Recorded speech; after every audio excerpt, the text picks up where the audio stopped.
Podcast bersama dengan gue Deborah dan juga temen gue Rara. Hari ini kita mau ngebahas terkait dengan kewanitaan dan juga kebersihan reproduksi. Nah, gue mau ngebahas terkait pertama nih kepercayaan diri. Lo tau gak sih kalau misalnya kayaknya nih ya wanita-wanita atau perempuan di usia kita tuh sekarang nggak peduli gitu loh sama kebersihan reproduksi mereka. Termasuk gue sih, gue tuh cukup cuek dengan kebersihan reproduksi. Padahal ternyata yang kita perlu perhatiin tuh gak cuma skincare luar kayak muka gitu, ternyata kayak organ intim tuh juga perlu ya. Area dalam. Nah, sebenarnya nih gue kan pernah denger nih lo punya pengalaman pribadi terkait dengan itu. Kita sharing-sharing tentang itu kali ya, kayak lo pernah gak sih ngalamin tentang kebersihan reproduksi tuh kayak gimana? Misalnya cara gue ngejaga kebersihan. kebersihan. Cara lo ngejaga atau mungkin lo punya experience. Oke. Teman-teman, jadi awalnya tuh aku ini nge-share pengalaman aja ya. Jadi pas aku SMP, maksudnya pas aku SMP aku kan sering banget masuk rumah sakit. Sebenarnya sampai sekarang sih, kayak tahun lalu juga gue kan masih masuk rumah sakit. Gue tuh sering banget masuk rumah sakit kayak pas SMP, apalagi namanya juga anak SMP yang jarang banget kayak jaga kebersihan dan kelembapan tuh sebenarnya ngaruh banget. Lagi pubertas banget juga. Pubertas tuh ngaruh banget. Nah pas gue sakit itu gue sempet kayak ada isu-isu gue kena kista. Kena kista ya. Karena itu tuh makanan yang gue gak dijaga dan itu ngaruh banget juga. Nah awal-awal pas gue kena itu gue ke dokter obgyn. Nah gue juga sharing tuh sama dokternya, dok aku tuh ternyata sering banget keputihan. Nah sering banget keputihan ini, putihan aku tuh warnanya tuh warna kuning gitu. Warna kuning dan kayak agak baunya nggak sedap gitu. Nah gue dijelasin sama dokternya kalau misalkan ternyata ini tuh keputihan abnormal yang dimana tuh ada jamurnya gitu loh. Jadi sampai keputihan gue tuh di apa ya, bahasa dokter apa sih, dia kayak ya pokoknya ditelaah gitulah keputihan gue, dan ternyata ada jamurnya ya gitu. Nah itu juga karena kelembapan gitu loh, makan yang nggak bener, apalagi anak SMP dia dulu mana ngerti sih cara ngejaga area kebersihan gitu, area intim tuh caranya bersih gimana. Nah gue dikasih tahu tuh sama dokter, pokoknya tuh kayak misalkan lu nih Dep lagi abis buang air kecil ya, itu tuh harus kering. Jadi area intim lu tuh harus kering. Karena kenapa? Kalau misalkan lembab itu tuh bakal timbul tuh jamur. Iya. Paling kayak gitu sih. Bener sih, aduh gue juga kurang aware lagi. Jujur kayak misalnya kan kita biasanya buru-buru atau misalnya sekolah kan kayak udah pakai aja gitu lah habis. Sedangkan ternyata perlu untuk dikeringin dengan tisu itu ya. Kayak gitu. Oke.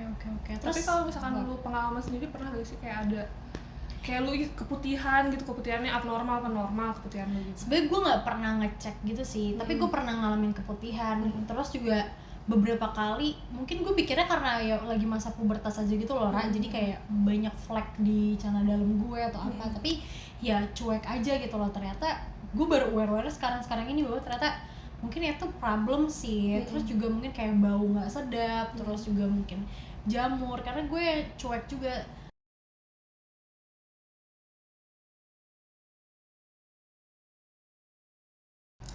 Nah, padahal ya kan permasalahannya itu kan ada di organ intim ya, tapi ternyata tuh terpancarkan keluar gitu loh. Sedangkan kayak kita juga kalau misalnya ngalamin, kalau gue gitu ya sebagai orang awam yang cuek juga, siapa juga sih yang mau perhatiin keputihan gue dan lain-lain, kan gue doang yang lihat gitu loh. Terus cara lo ngatasin itu gimana, Ra? Karena kan lo bilang nih lo keputihan terus ternyata ngaruh ke kepercayaan diri lo, padahal itu juga di dalam yang nggak kelihatan gitu. Jadi cara ngatasin gue, karena gue waktu itu pernah sakit, bukannya sakit sih, putihannya abnormal gitu ya. Ini gue dari rekomendasi dari dokter ya ngomongnya. Waktu itu gue dirawat di Puri Cinere, terus sama dokternya, aduh gue lupa dokter siapa, pokoknya cewek. Dia tuh ngasih tahu gue, yang pertama lo nggak boleh pakai celana yang selain bahan katun, karena bahan katun itu nyerap keringat dan pokoknya harus ada udara yang masuk gitu ke area organ intim gitu biar nggak lembab. Terus yang kedua, jangan gunain sering-sering panty liner, karena itu ngaruh banget Dep. Gue dulu gila banget sama panty liner ya karena keputihan, dan ternyata itu tuh nggak bagus. Iya, jadi mending kalau misalkan teman-teman di rumah yang lagi punya struggle sama keputihan, kata gue pakai aja celana katun dan jangan pakai panty, mending lo bawa aja itu celana cadangan. cadangan. Emang ribet sih ya Dep ya. Iya. Cuma mau gimana lagi. Terus abis itu gunain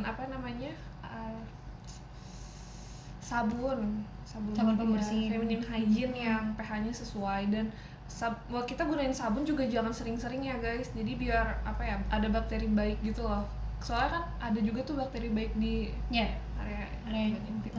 Jadi tetap ya biar tetap natural aja kali ya. Natural. Terus sebenarnya gue pengen nanya deh, kenapa sampai harus perlu bawa celana dalam cadangan sih? Emang sampai? Karena gue nggak tahu ya dulu penjelasan dokter gimana ya. Pokoknya nggak boleh aja gitu kayak panty liner. Kita sering gunain panty liner yang terlalu berlebihan juga nggak bagus deh gitu. Jadi ya udah, karena kalau lagi keputihan kayak gitu kan lembab ya. Jadi mending lo ganti aja gitu. Karena kalau sama aja kayak kita mens, cuma bedanya ini keputihan gitu sih. Jadi mending ganti ke celana dalam katun. Nah, celana dalam juga bahannya katun, jangan yang seamless gitu kan. Kadang-kadang teman-teman kalau lu gimana? Kalau gue sebenarnya lebih sering pakai katun sih. Tapi seamless juga nyaman buat gue gitu loh. Cuma memang dari segi aktivitas, misalnya lagi padat gitu, apalagi kan gue gendut ya, maksudnya lebih udaranya tuh kalau misalnya di antara selangkangan kita tuh lebih ketutup gitu loh. Jadi kalau misalnya pakai seamless tuh lebih adem aja gitu loh, lebih enak, nggak enak aja gitu lah.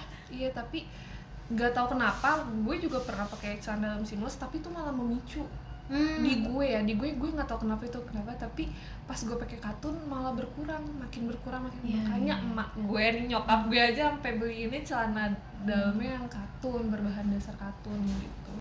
Oke, that's all for today. Semoga bermanfaat buat para rebels di rumah, sharing-sharing kita ya Ra. Yes. Oke, thank you dan see you. Dadah.